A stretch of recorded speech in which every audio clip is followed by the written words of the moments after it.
título, El Nuevo Hoy. Así le puse, bueno, no le puse así, así le puso el autor de los Hebreos, porque de hecho lo que vamos a estudiar es el libro de los Hebreos, el capítulo 4, y no todo el capítulo 4, sino los primeros 13 versículos, porque como les digo, este es un pasaje que no es que traiga en sí confusión, sino que hay que hilarlo fino para comprenderlo mejor. Así que esto, el nuevo hoy es lo que menciona el autor de los Hebreos y más que todo en la versión PDT. El versículo 7 dice así: entonces Dios planteó otro día aparte, un nuevo hoy, y habló de ese día mucho tiempo después por medio de David. Un nuevo hoy planteó Dios. Ahora, ¿a qué se refieren? Eso es lo que vamos a analizar.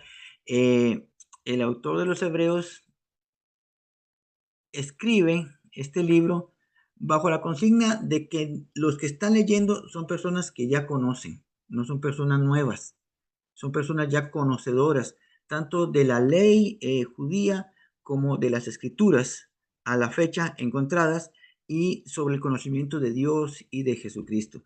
Entonces empieza el versículo 1 y vamos a hilar muy fino, así que pónganme mucha atención para aprovechar el máximo de tiempo. El versículo 1 dice así: temamos pues, no sea que permaneciendo aún la promesa de entrar en su reposo, alguno de vosotros parezca no haberlo alcanzado. Empezando por acá, encontramos el primer término, temamos, que normalmente es el término que se usa cuando se habla del respeto a Dios, un temor reverencial. Pero acá no está hablando de ese griego fobeo de respeto, sino que está hablando de estos términos: atemorizar, temblar o alarmar. Vean que esto es fabuloso, porque el autor dice que tenemos que atemorizarnos, que tenemos que temblar, tenemos que estar alertas, tenemos que estar alarmados. ¿Por qué? Diría uno, ¿por qué el autor en el primer versículo del capítulo 4 nos dice que debemos de tener miedo, de tener ese temor? Muy bien, hay una promesa que viene acá, ahí lo leen ustedes, que dice que permanece aún la promesa de entrar en su reposo. Esto no es una promesa al aire, sino que es una promesa declarada por Dios, por el término promesa que usa acá el autor del griego evangelia, o evangelía, perdón, que significa anuncio divino de algo nuevo. El término anuncio divino, ok, viene un anuncio de parte de Dios. Hay un anuncio de parte de Dios de algo bueno que viene para nosotros. Entonces, esta promesa debería alegrarnos, debería animarnos, debería motivarnos, porque la promesa es de entrar en su reposo. Ahora, este término reposo, vamos a ir hilando, porque aquí es donde empieza el autor a expresar lo grande y maravilloso y eterno que es Dios. Siempre lo decimos, siempre lo aclaramos, pero este texto nos afirma esto que ya usted y yo conocemos. El término reposo que viene ahí viene del griego katapausis, que significa reposar, significa lo mismo, reposar. Lo curioso está en que deriva de un término hebreo que significa morar. El término hebreo, tal vez ustedes lo hayan escuchado en algún momento, es el término menujá. Este término menujá significa lugar de descanso, lugar de morada, lugar de reposo también y lugar de habitación. Es de menujá. Entonces, la promesa divina de parte de Dios es de poder entrar a ese menujá, ese lugar de Dios donde hay reposo y donde es su habitación. Entonces, el autor lo que está diciendo es: temblemos. Me gusta cuando hay términos que lo hacen a uno pensar. Y dice: temblemos, pues, no sea que permaneciendo aún el anuncio divino de algo nuevo, de entrar en su morada de descanso, alguno de ustedes parezca no haberlo alcanzado. Ya solo analizando el primer término, y este término que viene aquí parezca, que es del griego doqueo, que habla de imaginar, ya podemos lograr entender que deberíamos de temblar. Si imaginamos, usando el griego doqueo, imaginemos que hay una promesa de Dios para que usted y yo entremos en el reposo de Dios. Pero imaginemos que no podemos entrar, que no lo logremos. Por más que nos esforcemos, por más que hagamos todo lo que hagamos, no lo vamos a lograr. Eso sí nos tiene que dar pánico literalmente, miedo verdadero, porque el autor dice, tiemblen, tiemblen, porque estando aún permanente la promesa, imagínense que ustedes no pueden entrar.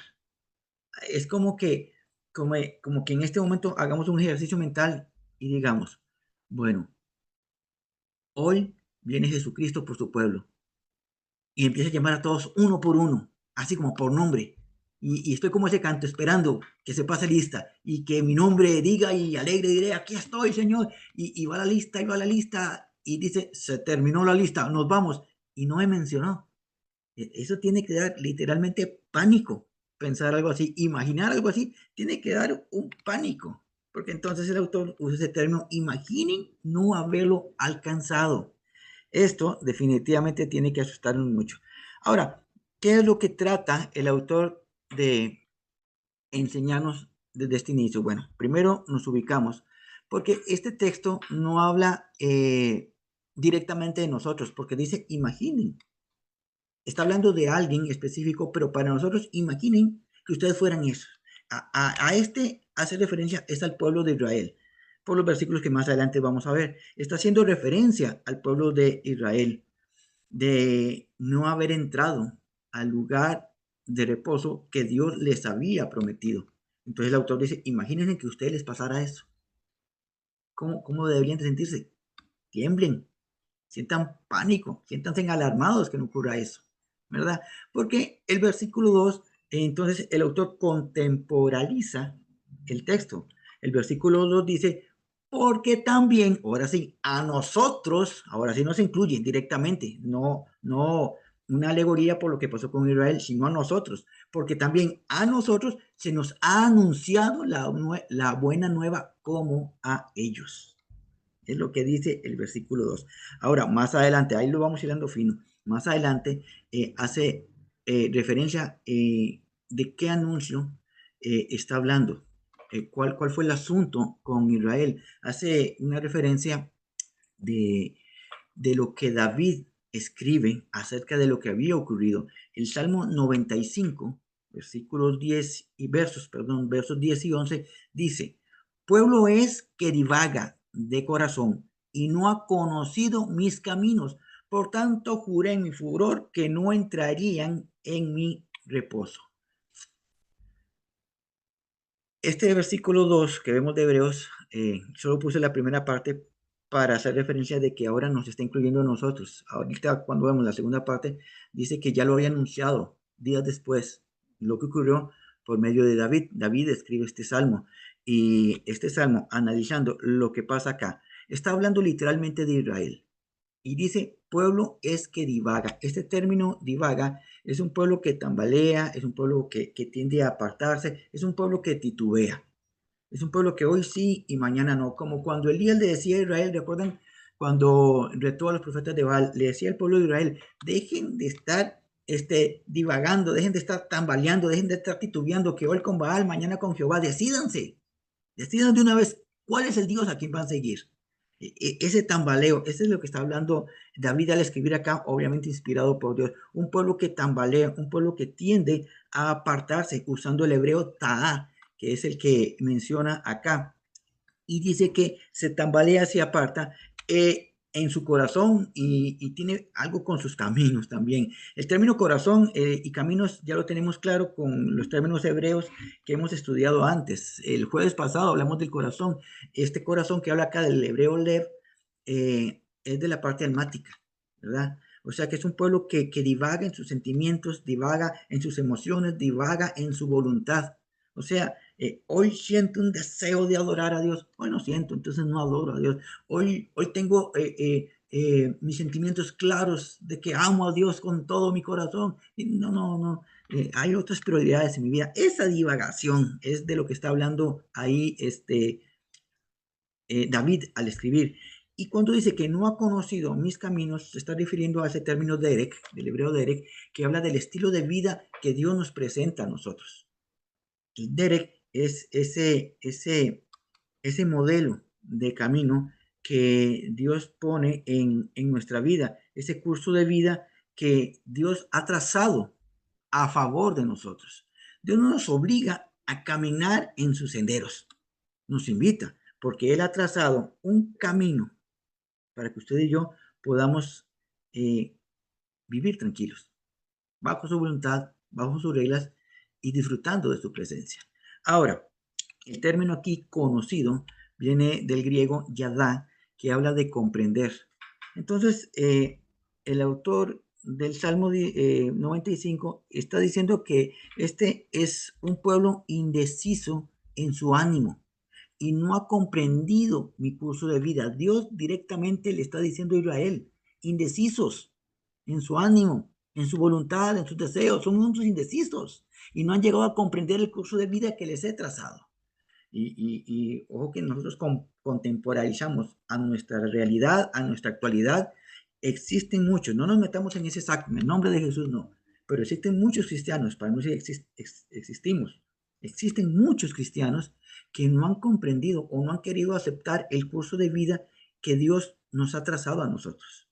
Entonces se dejan llevar más por las reglas de la sociedad, se dejan llevar más por las reglas de su naturaleza pecaminosa que por el curso de vida que Dios ha trazado para nuestro bienestar, para nuestro bien. Entonces de esto es lo que David escribe acerca de Dios hablando hacia Israel. Y viene un porque cuando dice este pueblo es indeciso en su ánimo, no ha querido comprender el curso de vida que les he trazado. Y entonces viene el ojo, por tanto, juré en mi furor que no entrarían en mi reposo. Ojo que aquí Dios está haciendo un juramento. Y el término jurar que viene acá es del hebreo Shabbat, que habla de juramento solemne. Pongo entre paréntesis el 7 veces, entre paréntesis, porque cuando lo veo en el diccionario hebreo, dice algo como así, hacerse 1-7. Yo, hacerse 1-7. Ahora logro comprender, el 7 es número de plenitud, exactamente como cuando Jesús le decía a Pedro, que le preguntaba cuántas veces perdoné a mi hermano, hasta 7 veces, no, hasta 70 veces 7. Está hablando de un número de plenitud. Entonces, este juramento que hace Dios es un juramento irrevocable. Juro, dice Dios, y Él tiene todo el derecho de Dios, juro que esta generación no entrará en mi reposo. Por eso el autor en el primer versículo, en Hebreos 4:1, decía, tiemblen, imagínense que Dios nos diga a nosotros, juro, y es que Dios está jurando, juro que ustedes no van a entrar en mi reposo. Claro que eso es como para paniquearse, llenarse de temblor, de miedo, es perder la razón de por qué vivir. Pero entonces aquí Dios está haciendo un juramento solemne de que no van a entrar en su reposo. Ahora, ¿qué es lo que provoca este furor? Que la traducción dice ira.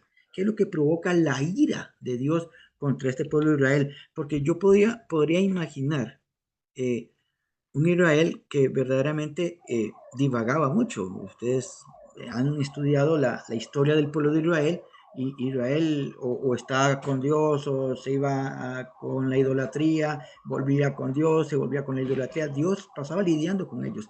Pero estamos hablando acá que esto es el tiempo de cuando caminaban por el desierto, cuando estaban yendo camino a la tierra de Canaán y estaban dando vueltas, que fueron 40 años dando vueltas, dando vueltas. ¿Qué es lo que provoca tanto enojo en Dios para que haga un juramento de esta índole?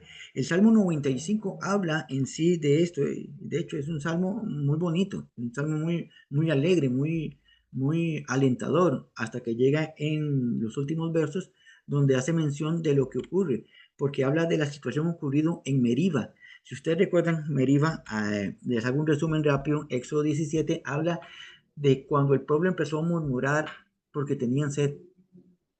Entonces decían cosas como, ¿para qué nos sacaste de Egipto? para matarnos aquí de sed.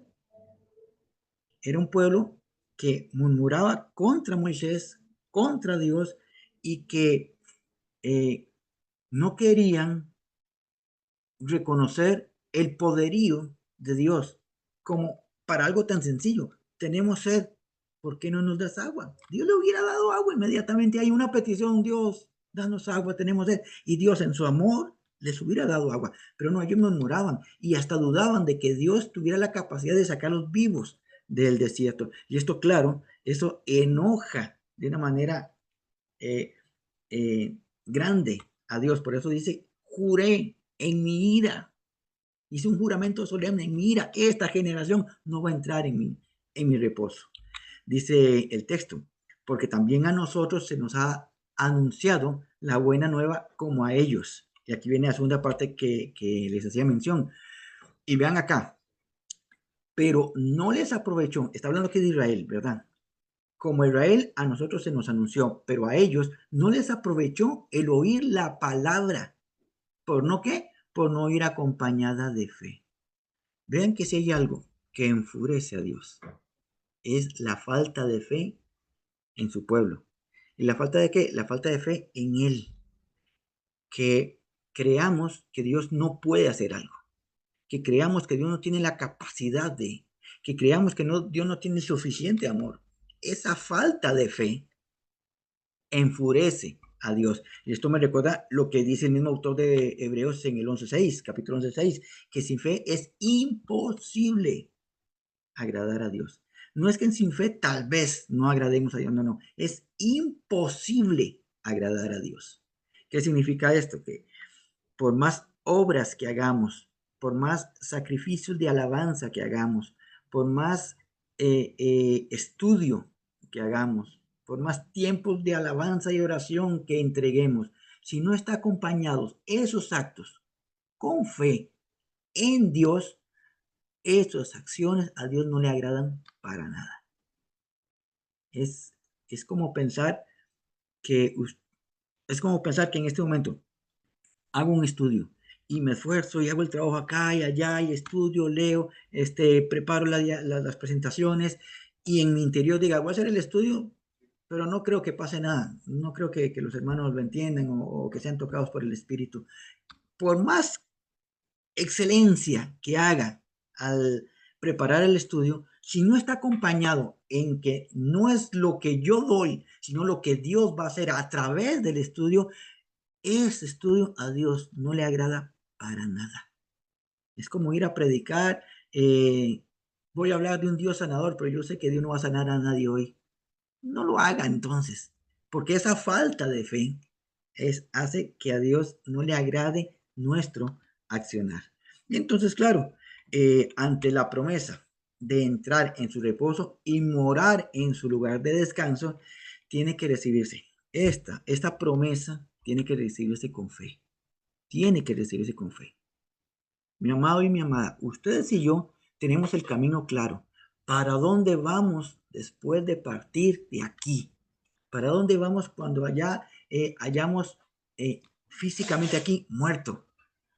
Yo por fe y ustedes por fe lo tenemos que declarar. Vamos a morar eternamente con Dios. Pero, ¿por qué lo creemos? Porque soy muy carga, porque soy cristiano desde hace muchos años, porque hago buenas obras. Lo creemos por fe, por la obra de Dios a través de Jesucristo a favor de nuestra vida y por la presencia de su Espíritu Santo en nosotros que nos recuerda todos los días, dice el libro de Romanos, que somos sus hijos. Se debe de creer por fe. Entonces, si yo soy salvo, yo digo, no, por fe yo soy salvo. Entonces vivo como me da la gana, porque estoy aplicando la fe. Dios me va a llevar al cielo. Wow.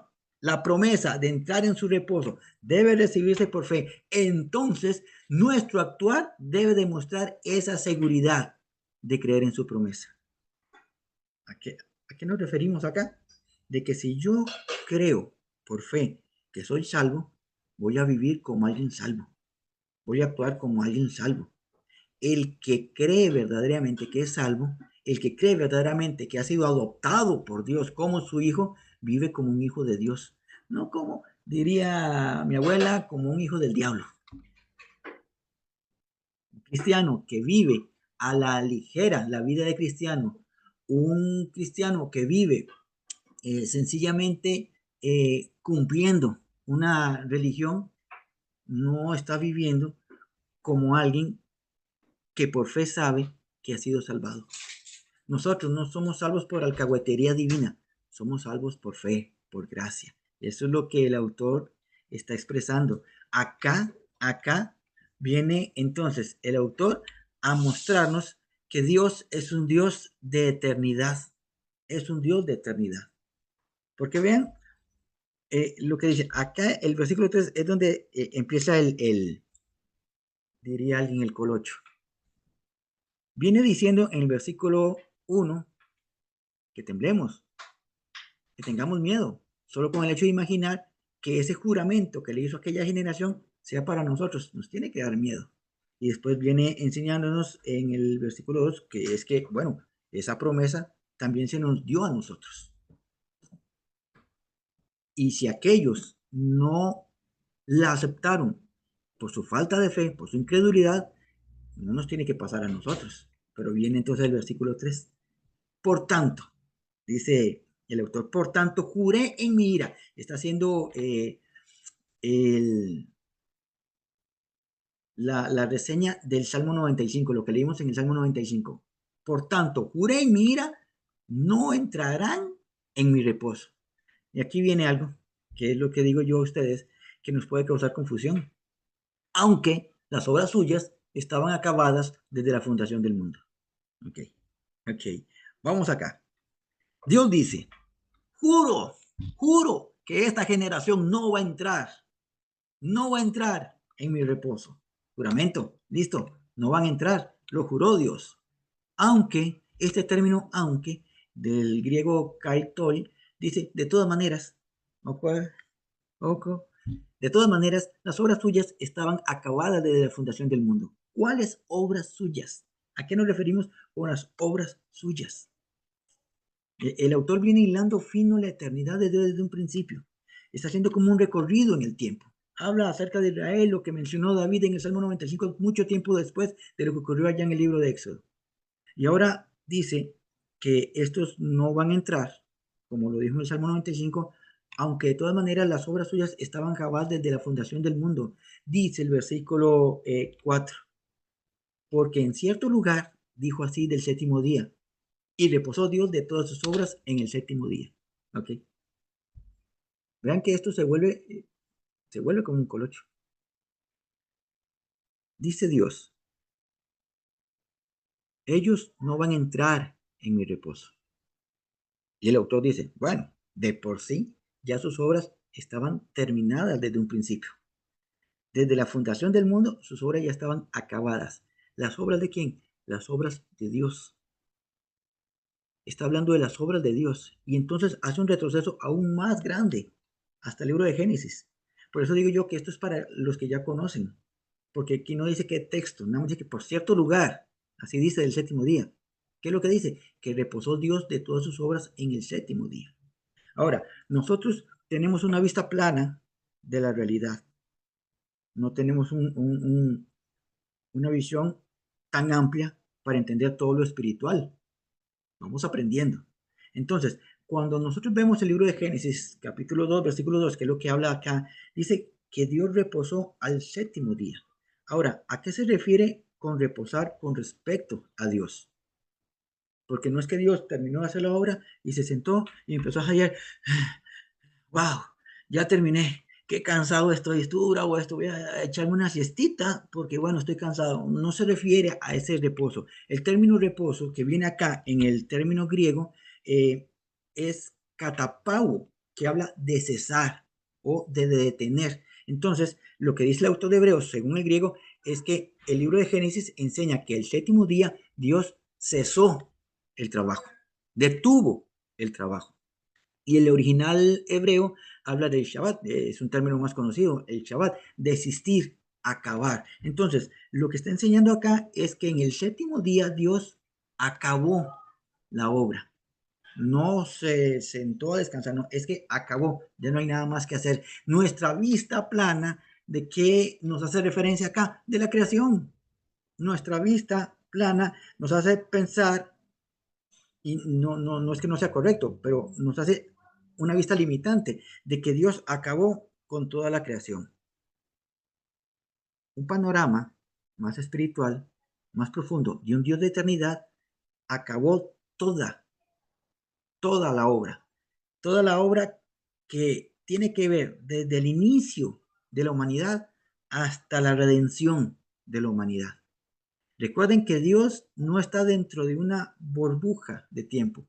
Él tiene un eterno hoy, un eterno presente. Y en ese eterno presente acabó todo, desde el inicio de la humanidad hasta la redención de la humanidad. Nosotros, decía alguien, no sé quién era el que decía que ustedes y yo vivimos en indeferido. Indeferido es eso que estoy viendo un partido que ya pasó.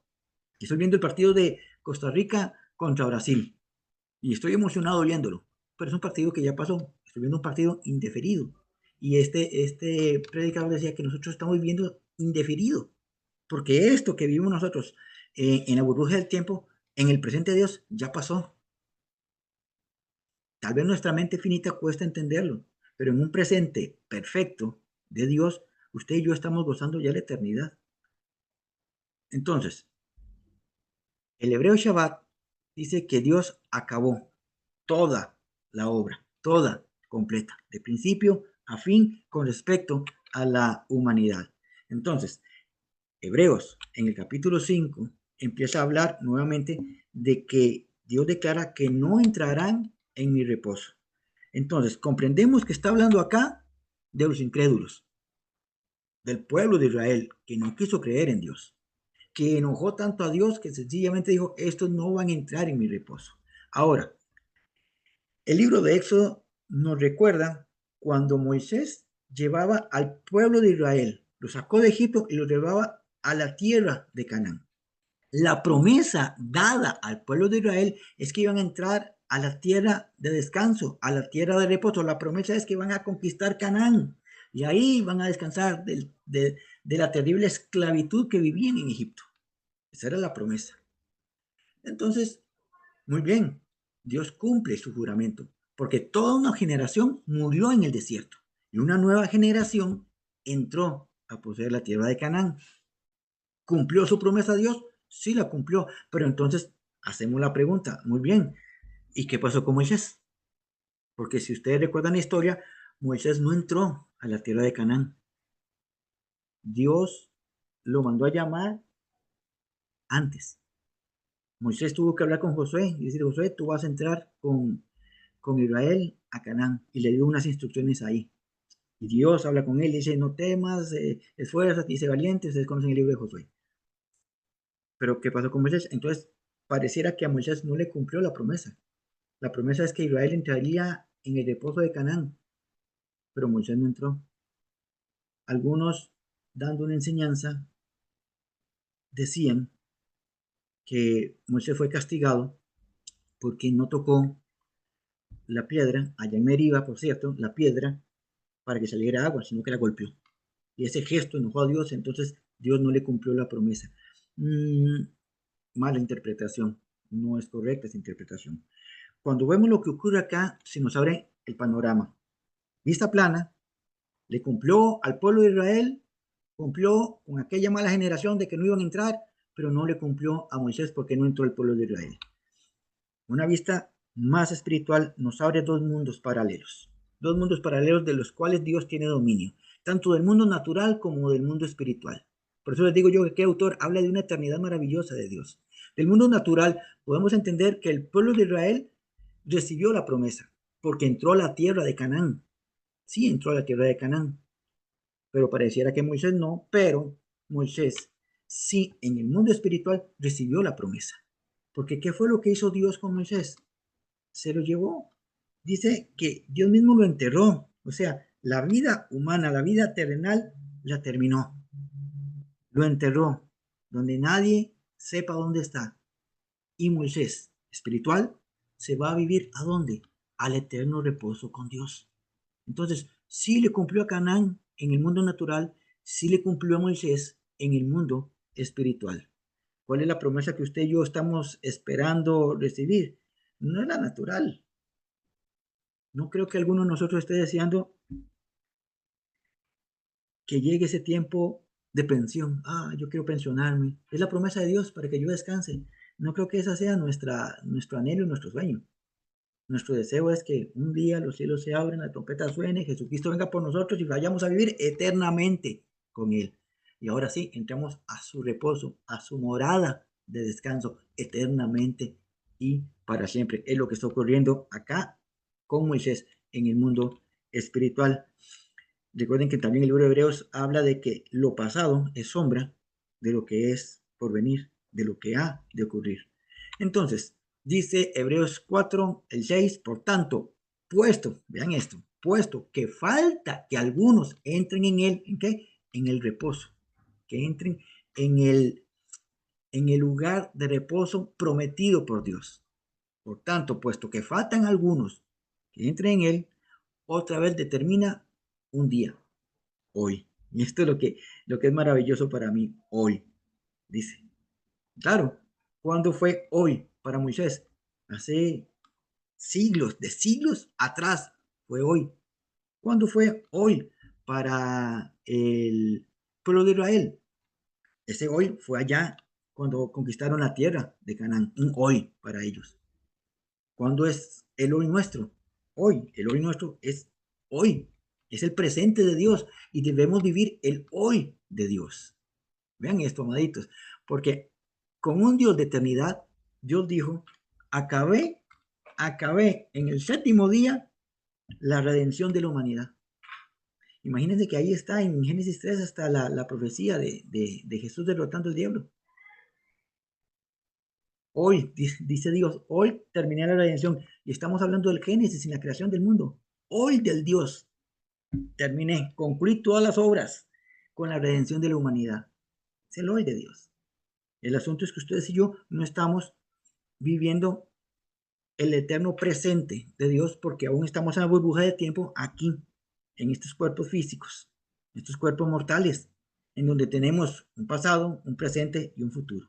El asunto es que tenemos que comprender que el nuevo hoy es hoy, en Dios es hoy.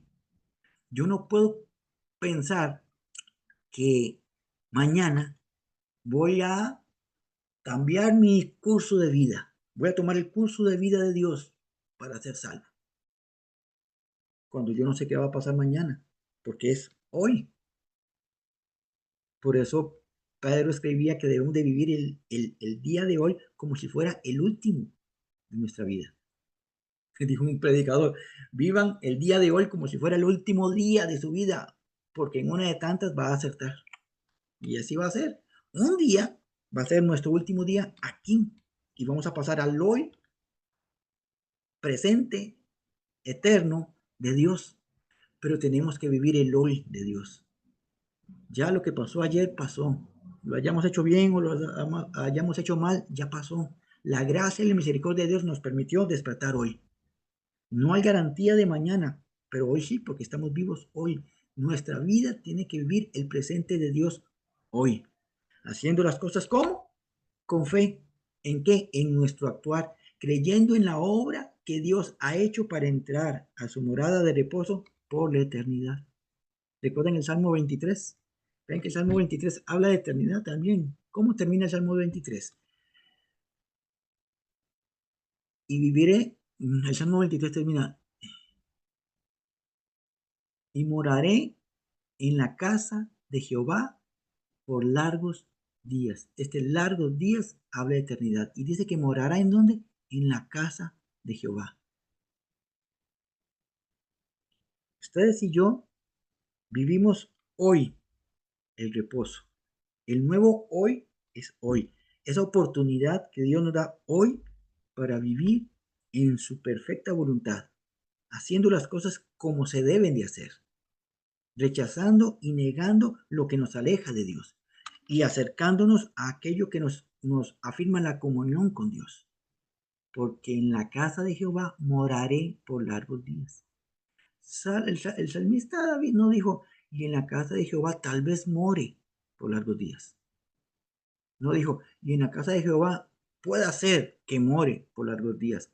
No, Está hablando con fe, que es lo que le agrada a Dios. En la casa de Jehová moraré, moraré por largos días. Está hablando con seguridad. Esa es la seguridad que usted y yo debemos de vivir. Dos últimas enseñanzas que deja el autor de los Hebreos. Acá está uno en el versículo 7. Dice, si oyeres hoy su voz, mi amado, atención acá, si oyeres hoy su voz, no endurezcáis vuestros corazones. Es lo que dice el autor y está haciendo mención a lo que David escribía en el 95, en el Salmo 95. Si oyeres hoy su voz, no endurezcáis vuestros corazones. El Salmo 95 dice, como ocurrió allá en Meriba. Y dice Jehová, cuando ustedes, tus padres, me tentaron, me probaron, y lo llenó de ira y juró que no iban a entrar y no entraron. Este texto nos habla a nosotros de obediencia. Mi amado y mi amado, usted y yo tenemos que ser obedientes a Dios por encima de cualquier cosa. Es que yo ocupo que haga una mentirita, es una mentirita blanca nada más para pum, pero es que me lo está pidiendo el jefe. El jefe me dijo que mienta hoy. Pues por encima del jefe, yo obedezco a Dios y le digo, no voy a mentir por usted, lo voy a despedir, pues me tendrá que despedir y Dios sabrá qué va a hacer conmigo, pero no voy a mentir, porque mi obediencia es hacia Dios. Ahora, no significa que no voy a obedecer al jefe en nada, no, obedeceré en lo que es correcto, pero obedecer en aquello que no le agrada a Dios, no lo voy a hacer. Si oyeres hoy su voz, no endurezcáis vuestros corazones. Obediencia. ¿Y qué dice el versículo 11? Vean qué clase de consejo nos da. Procuremos, está hablando de esfuerzo, procuremos pues entrar en aquel reposo, para que ninguno caiga en semejante ejemplo de desobediencia. En semejante ejemplo de desobediencia. Es que qué semejante mal ejemplo dio esa generación de Israel cuando a pesar de que Dios hizo todo por ellos, dudaron de Dios.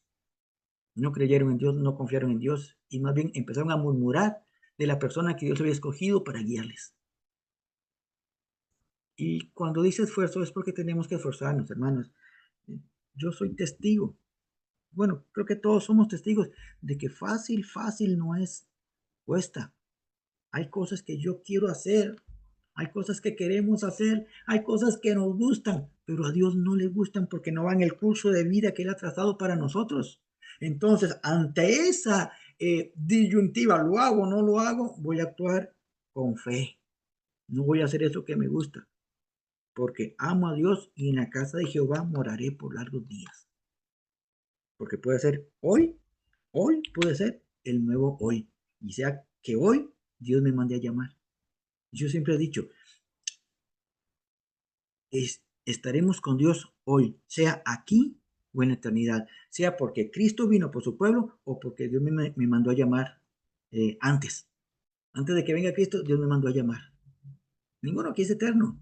Puede que nos vayamos con la venida de Cristo o puede que nos muramos antes. Y puede que hoy sea el nuevo hoy. Para mí, hoy es el nuevo hoy. Para que entres en el reposo, en mi casa de reposo, para que vivas eternamente conmigo. Pues que me encuentre hoy haciendo su voluntad y viviendo para Él, para que cuando llegue ese nuevo hoy, sea mañana, no sé, cuando ocurra, simplemente le diga, Señor, heme aquí, vámonos, que sería, que va a ser definitivamente el día más feliz y más alegre para cualquiera de nosotros, cuando eternamente vivamos con Él. Esto es el nuevo hoy que enseña el libro de Hebreos, capítulo 4, versículos del 1 al 13. Les invito a leerlo completo, del 1 al 13 completo. Con esta explicación yo sé que lo va a leer, lo va a entender y le va a motivar, le va a retar, le va a desafiar a comprender que creemos en un Dios de eternidad y que como Dios es un Dios de eternidad, usted y yo tenemos que cuidar nuestra vida para estar en el reposo de Dios hoy. No esperemos a mañana, no miremos lo que ya pasó hoy, viviendo en el reposo de Dios. Esto es el estudio de esta noche, el nuevo hoy.